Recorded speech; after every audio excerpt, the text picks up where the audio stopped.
Hi friends, നമസ്കാരം. ഒരു വ്യക്തിയെ സംബന്ധിച്ച് അവൻ്റെ ആത്മവിശ്വാസമായിട്ട് ബന്ധപ്പെട്ട് പല കാര്യങ്ങളും പ്രവർത്തിക്കുന്നുണ്ട്. ഓരോ പ്രായത്തിനനുസരിച്ചും നമ്മുടെ എക്സ്പീരിയൻസ് അനുസരിച്ചും ആത്മവിശ്വാസത്തിനും ആസ്വാദന രീതിക്കും വ്യത്യാസം വരുന്നുണ്ട്. ശരിക്കും പറഞ്ഞാൽ നമുക്ക് ജീവിതത്തിൽ സന്തോഷവും സംതൃപ്തിയൊക്കെ കിട്ടുന്നത് ഏതെങ്കിലും ഒരു കാര്യത്തിനകത്തൊന്നും മാത്രമല്ല. എന്നാൽ പലപ്പോഴും നമുക്ക് നിരാശ തോന്നുന്നത് ഏതെങ്കിലും ഒരു കാര്യത്തിനകത്തൊന്നും മാത്രമാണ്. പക്വതയെത്തിയ പങ്കാളികളെ സംബന്ധിച്ച് അവരുടെ ജീവിതം സന്തോഷകരമാക്കാനും ആസ്വദിക്കാനുമൊക്കെ പല രീതിയിലും പ്രവർത്തിക്കാറുണ്ട്.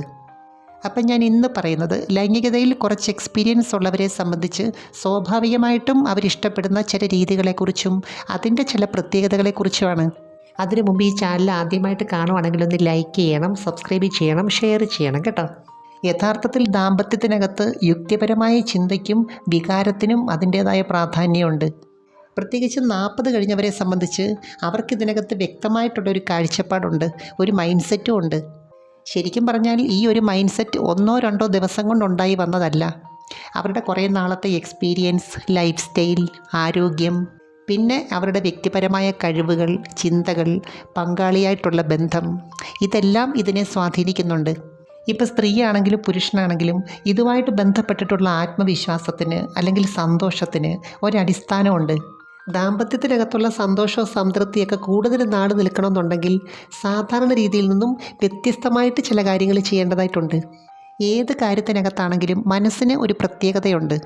അത് ഇന്നലത്തേക്കാൾ കൂടുതൽ ഇന്ന് പ്രതീക്ഷിക്കുന്നുണ്ട്.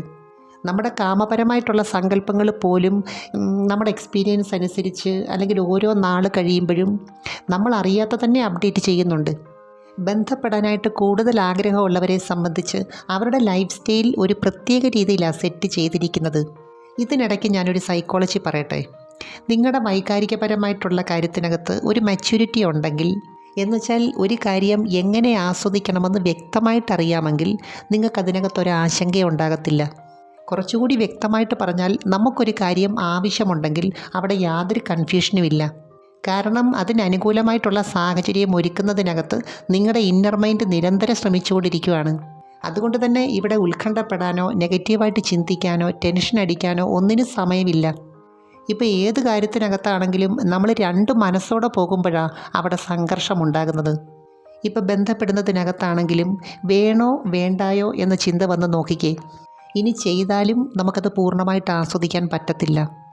ഇപ്പം നമ്മൾ ഇതുമായിട്ട് ബന്ധപ്പെട്ടൊരു കാര്യം കാണുമ്പോൾ അല്ലെങ്കിൽ കേൾക്കുമ്പോൾ ഒരു പ്രത്യേക രീതിയോട് ഇഷ്ടം തോന്നുന്നു, അതിനോടൊരു പ്രത്യേക ആകാംക്ഷ തോന്നുന്നു. പിന്നീടത് പ്രാക്ടിക്കലായിട്ട് ചെയ്യുമ്പോഴുള്ള ഫീലിങ്സ് എങ്ങനെയാണ്? ഇതിൽ കൂടിയാണ് ശരിക്കും പറഞ്ഞാൽ നമ്മളൊരു രീതി ഇഷ്ടപ്പെടുന്നത്, ഒരു മെത്തേഡ് ഇഷ്ടപ്പെടുന്നത്. ഈ ഒരു പ്രായത്തിൽ നല്ല കാമവികാരമുള്ളവരെ സംബന്ധിച്ച് അവർ പല രീതികളും എക്സ്പീരിയൻസ് ചെയ്തിട്ടുണ്ട്. അതിനകത്ത് ഏറ്റവും തീവ്രമായിട്ടുള്ളൊരു രീതി അവർ ഹാബിറ്റ് ആക്കിയിട്ടുമുണ്ട്. ഇപ്പം നമ്മൾ നോക്കുവാണെങ്കിൽ ചുംബനങ്ങൾ തന്നെ സാധാരണ രീതിയിലും ചെയ്യാം, കുറച്ച് വ്യത്യസ്തമായ രീതിയിലും ചെയ്യാം. ഇതിനകത്ത് നാവ് കൊണ്ട് ചെയ്യുന്ന ചില ക്രിയകൾക്ക് വളരെയേറെ പ്രാധാന്യമുണ്ട്. മാത്രമല്ല ഇത് പരസ്പരമുള്ള ബന്ധത്തെ കൂടുതലും ശക്തിപ്പെടുത്തുകയും ചെയ്യും. ചില ആഹാരം നമ്മൾ കഴിക്കുമ്പോൾ ഒരു പ്രത്യേക ടേസ്റ്റ് ഫീൽ ചെയ്യാറുണ്ട്.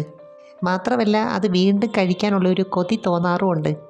കാരണം ഈ സമയത്ത് നമ്മുടെ ബ്രെയിനിലെ പ്രത്യേക ചില പ്ലഷർ പോയിൻറ്റ്സുകൾ ഉത്തേജിക്കപ്പെടുന്നുണ്ട്. ഇതുപോലെ തന്നെയാണ് കാമത്തിൻ്റെ കാര്യവും. ആവശ്യമുള്ളപ്പോൾ ഇതുമായിട്ട് ബന്ധപ്പെട്ട ഊർജം കൂടാനായിട്ട് നമ്മുടെ മെൻ്റൽ ബാങ്കിൽ നല്ല നല്ല ഫീലിങ്സുകൾ വേണം. ഞാൻ നേരത്തെ പറഞ്ഞല്ലോ, ഏത് വ്യക്തിയാണെങ്കിലും ഇതിനകത്ത് അവരെ ഉത്തേജിപ്പിക്കുന്ന ഒരു സൈക്കോളജിക്കൽ കോഡ് ബ്രെയിനിൽ പ്രവർത്തിക്കുന്നുണ്ട്. ഒരു പക്ഷേ അത് ഏതെങ്കിലും ഒരു ഭാഗത്തിനോടുള്ള അമിതമായ ആകർഷണമാകാം. ചിലർക്ക് ഒരു പ്രത്യേക രീതിയിൽ ചെയ്തെങ്കിൽ മാത്രമേ ഈ ഒരു മൂഡിലേക്ക് വരാൻ പറ്റത്തുള്ളൂ. ഇപ്പോൾ ഏതെങ്കിലും ഒരു റോൾ മോഡൽ മനസ്സിനകത്തുണ്ടെങ്കിൽ നമ്മുടെ സങ്കല്പവും അതനുസരിച്ച് പ്രവർത്തിക്കും. അതുപോലെ പുരുഷനെ സംബന്ധിച്ച് ഇതുമായിട്ട് ബന്ധപ്പെട്ട ഏതെങ്കിലും ഒരു മെത്തേഡിനോട് ഒരു ഇഷ്ടം കൂടുതലായിട്ട് വേണം. എങ്കിൽ മാത്രമേ ഇതിനകത്ത് പങ്കാളിക്ക് പൂർണ്ണമായിട്ടുള്ളൊരു സപ്പോർട്ട് കൊടുക്കാൻ പറ്റത്തുള്ളൂ.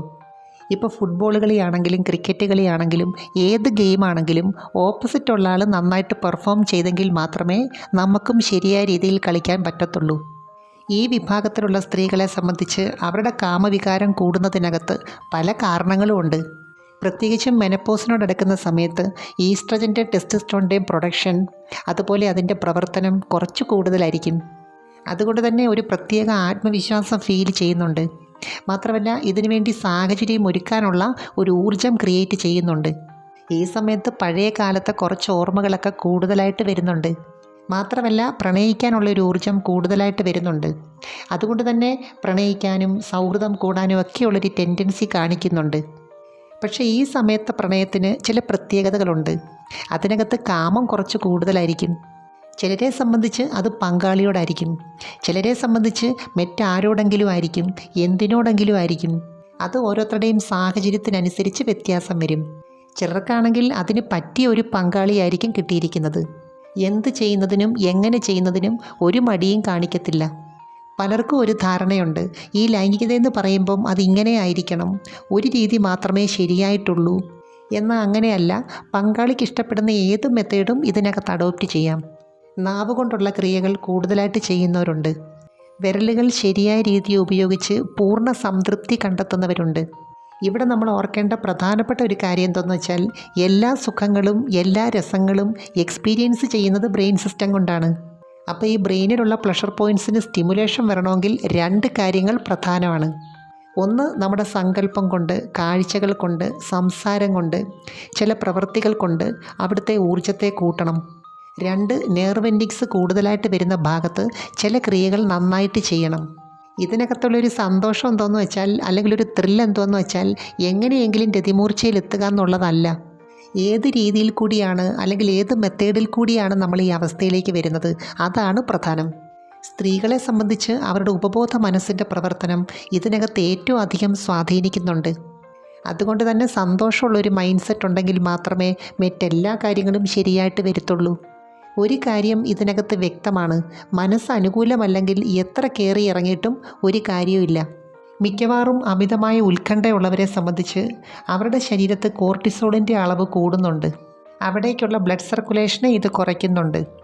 ചിലർക്കാണെങ്കിൽ പങ്കാളിയോടുള്ള ആ ഒരു സ്നേഹവും സ്വാതന്ത്ര്യവും മാത്രം മതി, എല്ലാം ഓക്കെയാണ്. ചില സാഹചര്യത്തിൽ സന്തോഷമായിട്ടൊക്കെ ഇരിക്കുമ്പോൾ ഒന്ന് കെട്ടിപ്പിടിച്ചാൽ തന്നെ നല്ല മൂഡാവും. ഈ സമയം സ്ട്രോക്ക് കിട്ടേണ്ട ഭാഗത്ത് ചില കാര്യങ്ങൾ ചെയ്യുമ്പോൾ നല്ല റിസൾട്ട് കിട്ടും.